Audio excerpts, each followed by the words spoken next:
Olá, pessoal, estamos aqui hoje, para falar sobre o concurso da SEDUC. Isso, já está aí, banca já está determinada, que a OSP, 6.000 vagas, é uma excelente oportunidade, 6.000 vagas.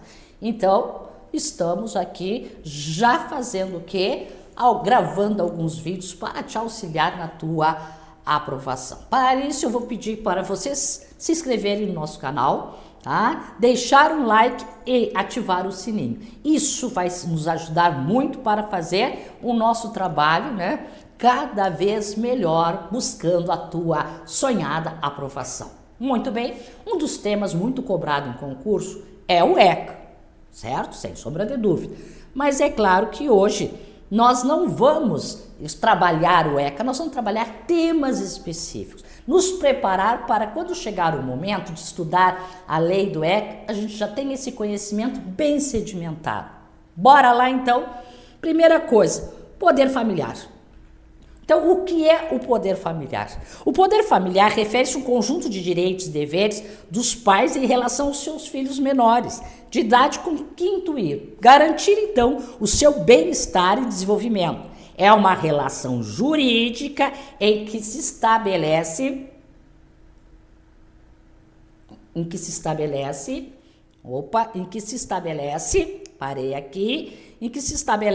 entre pais e filhos, com o objetivo de garantir. Eu costumo dizer que quando nasce uma criança, nasce também o poder familiar, certo? Naquele momento nasceu o poder familiar.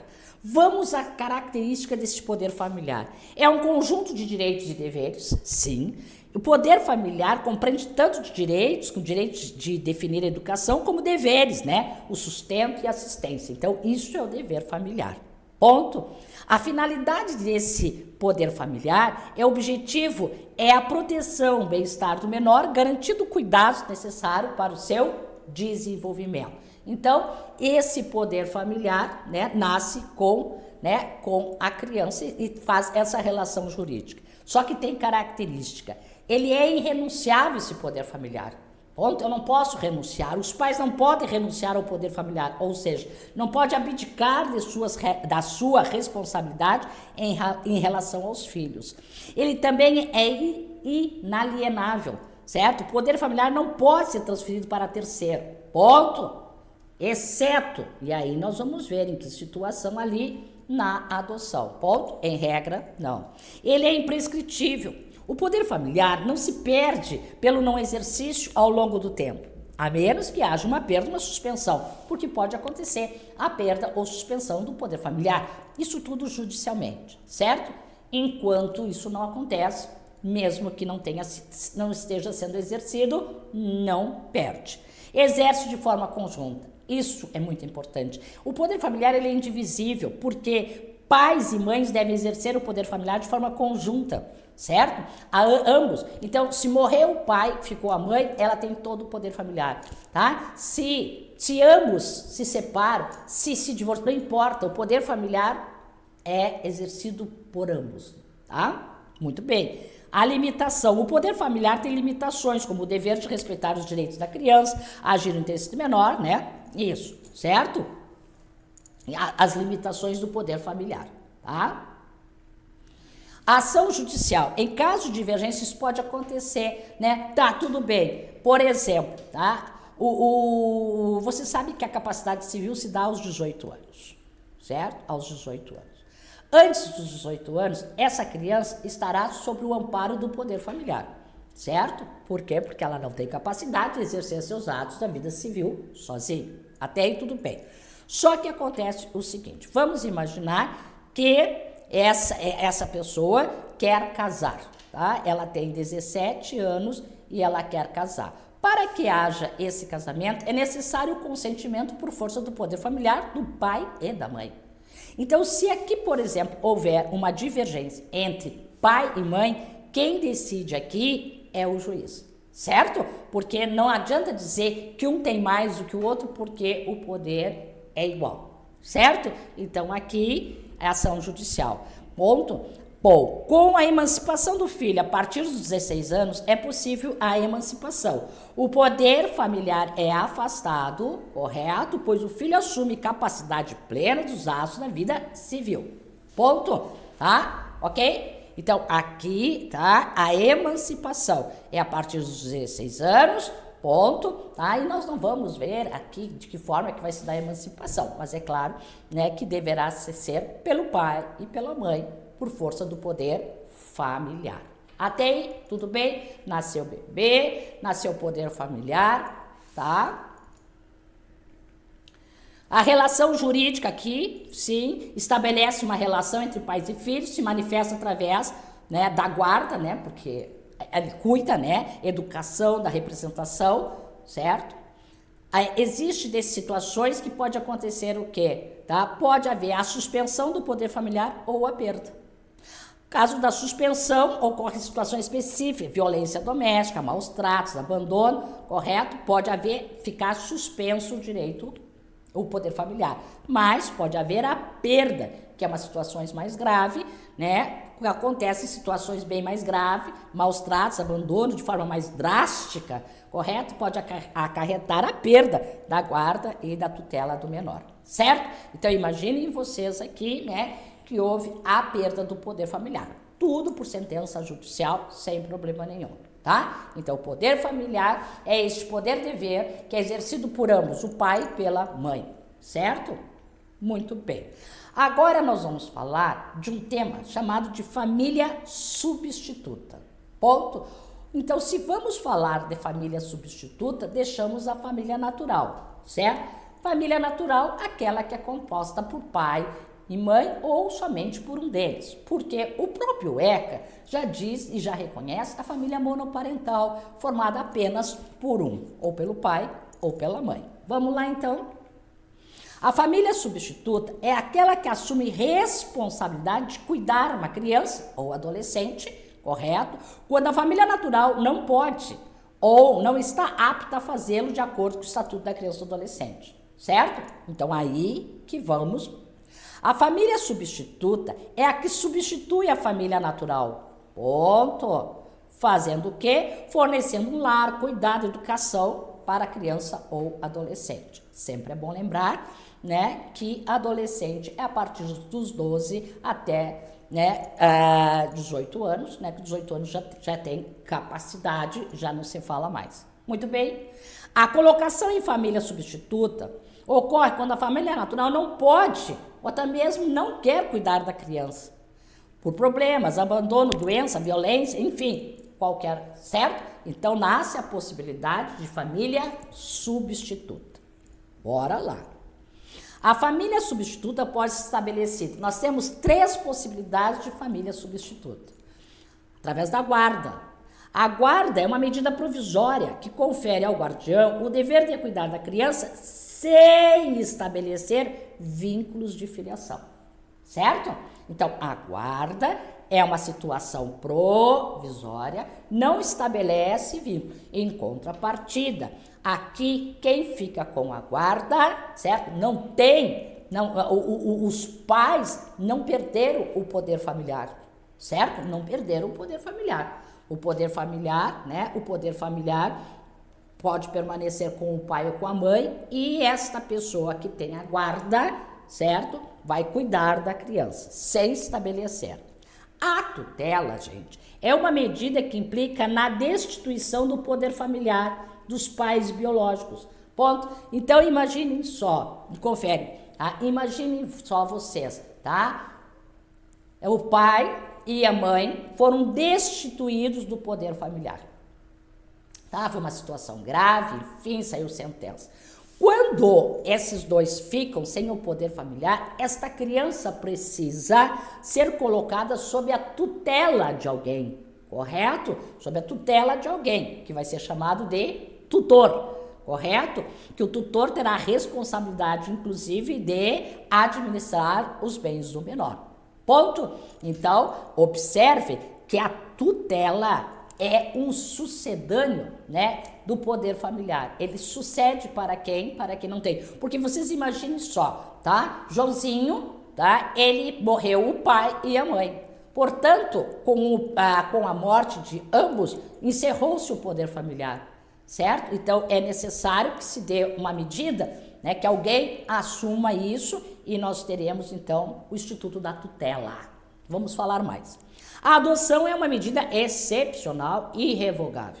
Esta sim, porque ela vai estabelecer o vínculo de filiação, tá? Vínculo de filiação com quem? Com a família substituta, certo? Essa é a mais radical mesmo, né? Porque vai se estabelecer o vínculo agora de parentesco. Ponto. Para ser uma família substituta, é necessário que a família ofereça, né, um ambiente familiar adequado, seguro, para quê? Para que haja um bom desenvolvimento. A colocação em família substituta é importante para garantir o direito à criança de convivência familiar, proteção contra situações de risco. Tranquilo? Agora nós vamos falar de uma a uma. Vem a guarda. A guarda serve para regularizar a situação da criança e adolescente, permitindo que a família substituta ou responsável que esteja em processo de tutela ou adoção pratique atos necessários. Então, imagina só, certo? A Maria está num processo de adoção, certo? Mas para que ela tenha já que ela pode praticar alguns atos, é dado a guarda. Observe que a guarda, ela é temporária e ainda esta criança está sob o poder familiar, certo? Porque olha lá, ó, para cumprir a obrigação, assistência material, moral e educacional ao jovem. Claro que pode ser concedida em caráter excepcional para resolver situações específicas, suprir eventual, né, falta dos pais ou responsável por uma decisão judicial, ela pode ser revogada. A guarda, ela é temporária, ela pode ser a qualquer momento revogada. Exemplo, um casal vai viajar, vai ficar muito tempo fora, né, do país, ele pode muito bem passar a guarda para alguém, né, cuidar e ser responsável pela criança enquanto eles estiverem fora. Observem que a guarda não estabelece vínculo, né, isso, e mantém ainda, né, os pais com o poder familiar. A guarda pode ser solicitada em caso de divórcio, separação, adoção ou quando há risco da criança, certo? Um processo de adoção pode demorar, certo? Pode demorar. Enquanto o processo tramita, o juiz pode conceder a guarda. A guarda permite que o guardião, sim, exerça direito sobre a criança, como decisão sobre a educação, saúde, mas os pais biológicos mantêm o poder familiar, tá? Ok? A guarda pode ser revista, modificada a qualquer momento. Ela pode ser revogada? Pode, sem problema nenhum, certo? Essa guarda que nós estamos falando é uma guarda judicial, não é aquela guarda de fato, que a pessoa fica com a criança sem que haja uma determinação, uma decisão judicial. Ponto. Vamos à tutela. A tutela aplica-se em caso que houver a perda do poder familiar, certo? Seja pela morte ou por outro motivo, fato que gera a necessidade de inclusão na família substituta, para garantir a proteção da criança e do adolescente. A tutela implica em todas as obrigações de assistência prevista para a guarda e pode ser instituída por testamento ou outro documento que siga a exigência da lei. Pode ser destituída caso o tutor descumpra os deveres da obrigação, correto? Então, neste momento, esta criança será colocada sob a tutela de alguém, ele será tutor, e é claro que a tutela é judicial.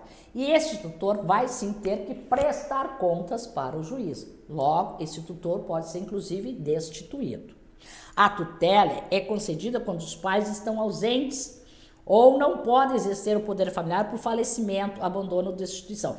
Este termo ausente aqui não é ausente porque não está ali. Não, é um ausente, né, é uma situação de direito, né? Quer dizer, não se sabe onde eles se encontram, estão considerados ausentes, tá? O tutor exerce o poder familiar sobre a criança ou por adolescente, assumindo os deveres e responsabilidade, tá? Então, esse tutor, ele vai exercer o poder, tá? Mas a tutela, ela não restabelece, é sucedânea, ela vem para suceder, correto? Tá? Ela vem para aquelas crianças, para aqueles jovens que não têm mais o poder familiar, certo? Ou porque o pai morreu, porque foram declarados ausentes, não se sabe onde eles estão, ou porque evidentemente foram destituídos, certo? Muito bem. A tutela só pode ser concedida após a perda do poder familiar. Ponto, óbvio. Tá? Não vai ter uma tutela quando os pais ainda têm o poder aqui. A tutela pode ser testamentária, né? Então a pessoa pode deixar no seu testamento, caso aconteça alguma coisa, quem é que ela vai querer que seja nomeado tutor dos seus filhos. Ponto. Pode também, gente, ela pode ser concedida para quem? Para as pessoas próximas, mas também pode ser dativa, quer dizer que o juiz pode atribuir outra pessoa. Não há necessidade de que seja parente para ter a tutela. A tutela, assim como a guarda, encerra-se com a maioridade, mas o tutor não mantém laços familiares com a criança após essa idade. Fechou? Encerra, ó. Acabou o tutor, esse não existe mais. Diferentemente do guardião, que pode manter laços afetivos e familiares, certo? Então, com a tutela, se encerrou ali, ponto.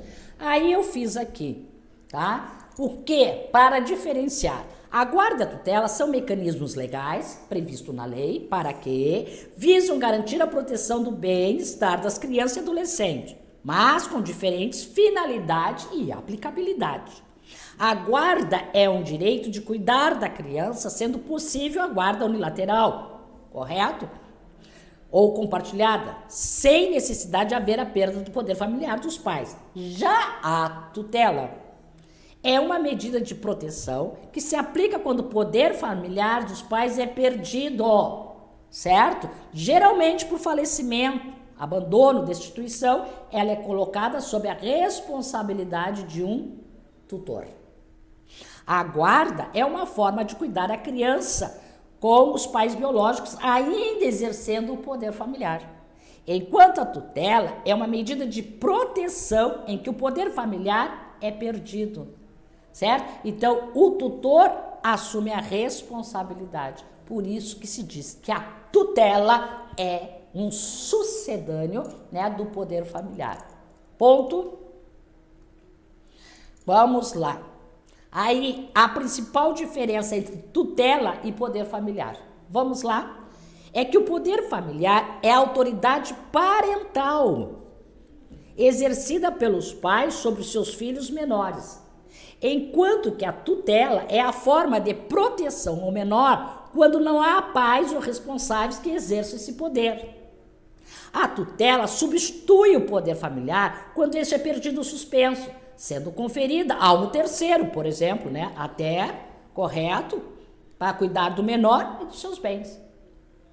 O poder familiar é o conjunto de direitos e deveres que os pais têm em relação aos filhos menores, com a responsabilidade do sustento e da guarda, tá? Antigamente, né, se chamava-se pátrio poder, tá? Certo? Agora é o poder familiar, porque enfatiza que o poder é dos dois, não é somente de um. A tutela é uma medida de proteção ao menor que não tem mais pai ou responsáveis para exercer o poder familiar. A tutela pode ser decretada em situações como falecimento, pai, a sua ausência judicialmente declarada ou perda do poder familiar. Tranquilo? Não tem como confundir.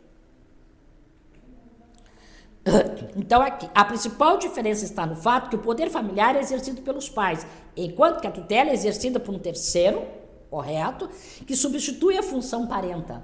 Substitui. A tutela é estabelecida quando o poder familiar não existe mais, Ponto. Se os pais de uma criança morrem, a criança entra em tutela, sendo necessário encontrar um tutor para cuidar dela e dos seus bens. Ponto. A tutela não extingue o vínculo de parentesco. Não existe, não é aqui. Mas sim substitui o poder familiar. Correto? Ela não vai substituir os pais, não. Sendo que a pessoa com a tutela pode ser parente ou não, dependendo da circunstância. Certo? Ponto. A adoção.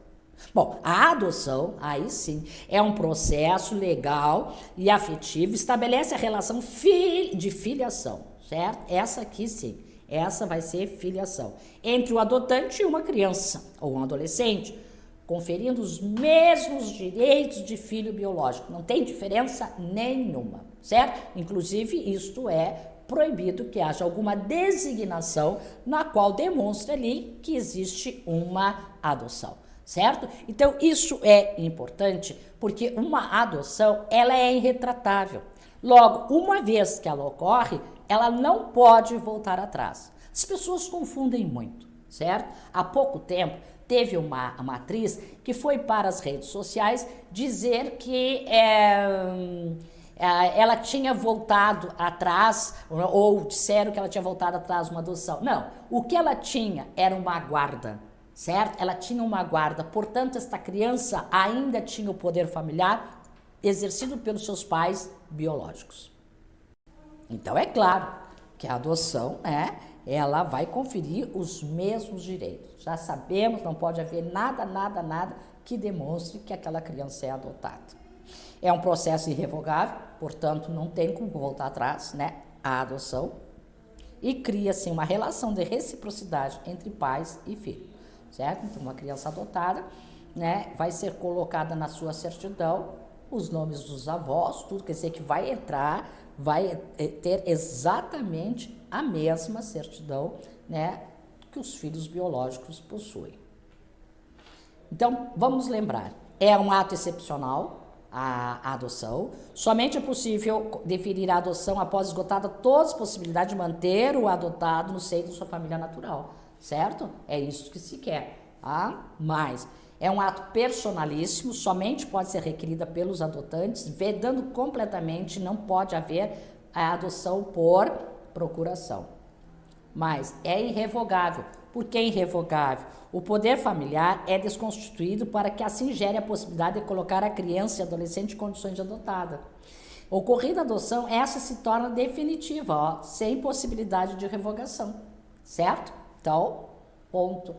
Porque uma criança, para ser adotada, o poder familiar, obviamente, não pode existir mais, ou vai ser destituído para agora. Incaducável, ponto. Com o falecimento dos adotantes, os poderes e vínculos não são restabelecidos, tá? A maioria acha que assim, morreu os pais adotantes, restabelece. Não, ponto. Plena, todos os poderes, vínculos são rompidos, com exceção e impedimento matrimonial. Isso aqui é bem interessante, Até porque pode acontecer, que uma criança adotada, venha depois contrair núpcia com um irmão. Então, para isso, a adoção na íntegra, ela é enviada para o cartório para que saia a certidão e lá ela fica assim, ela fica guardada. Caso haja uma situação como essa, para que se levante o impedimento matrimonial, sim, tá? Mas é algo que fica lá guardadinha. Constituída por sentença judicial.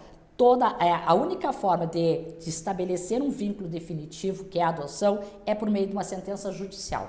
Ela é constitutiva, depois que transite o julgado, quer dizer, não cabe, proferido por um juiz na vara de infância e juventude, isso, tá? E aqui a decisão é encaminhada para o cartório de registro, tá? A fim que se produza todos os efeitos, certo? E é claro que aqui, gente, a gente deu o quê? A gente pontuou algumas questões, certo? Só para entender que existem 3 possibilidades de família substituta: a guarda, a tutela, e a adoção. Temos muito que estudar no ECA, por isso que eu digo, se você tem, está decidido passar nesse concurso e estudar, vem estudar com a gente. Isso aqui é só uma amostra do que vai estar, material bem elaborado, questões, enfim. Eu não preciso dizer para vocês, que a Fox é de excelência. Mas vamos ver que tipo de questão. Nos termos da lei federal, a colocação em família substituta far-se-á, ponto. Vamos ver, primeiro, levando-se em conta exclusivamente o grau de parentesco, tá? Mediante guarda, tutela, adoção, independente da situação jurídica da criança ou do adolescente. Tá certíssimo, tá? Porque a letra C, considerando-se a condição da família natural e as possibilidades da família extensa ou ampliada nos termos da política. Não, certo? A família ampliada é outra coisa, certo? A família ampliada é quem, Lúcia? é quem? É os tios, né? É os avós, correto? Isso é família ampliada, que também está previsto no ECA e que a gente vai estudar de forma mais aprofundada nas nossas aulas. Mediante somente a guarda, não, né? Porque aqui nós estamos falando família substituta, certo? Família substituta nós temos 3 formas. Portanto, está aqui a resposta, letra B. João, 9 anos, foi registrado apenas por sua mãe, que faleceu em decorrência de uma grave doença. João foi morar com seus avós maternos, que deveram formalizar o vínculo de responsabilidade legal, certo? Através de que ação? Certo? Mediante a tutela. A tutela, certo? Ponto 3. Entende-se por família natural a comunidade formada pelos pais ou qualquer um deles, de seus descendentes, excluídos, tá? O quê? Excluídos o fora do casamento. Ponto. Excluídos os havidos fora do casamento. A colocação em família substituta poderá ser feita mediante guarda, tutela e adoção, independente da situação jurídica da criança. Bom, a 2 é verdadeira, certo? Muito bem, a 2 é verdadeira. Aí nós vamos para cá, certo? As 2 afirmativas são verdadeiras, a 1, o erro, está aqui excluído. Não se exclui os filhos havidos fora do casamento, certo? Os filhos havidos fora do casamento também. Portanto, a resposta certa é a letra C, porque a afirmativa 2 é verdadeira e a 1 é falsa, certo? Bom, isso aqui foi apenas, né, uma amostra do que nós vamos estudar no ECA, isso agora para esse concurso, certo? Espero que você tenha gostado e mais uma vez, né, não deixe de se inscrever no nosso canal, certo? Deixa um like e ativa o nosso sininho. Vou esperar por vocês. Até mais.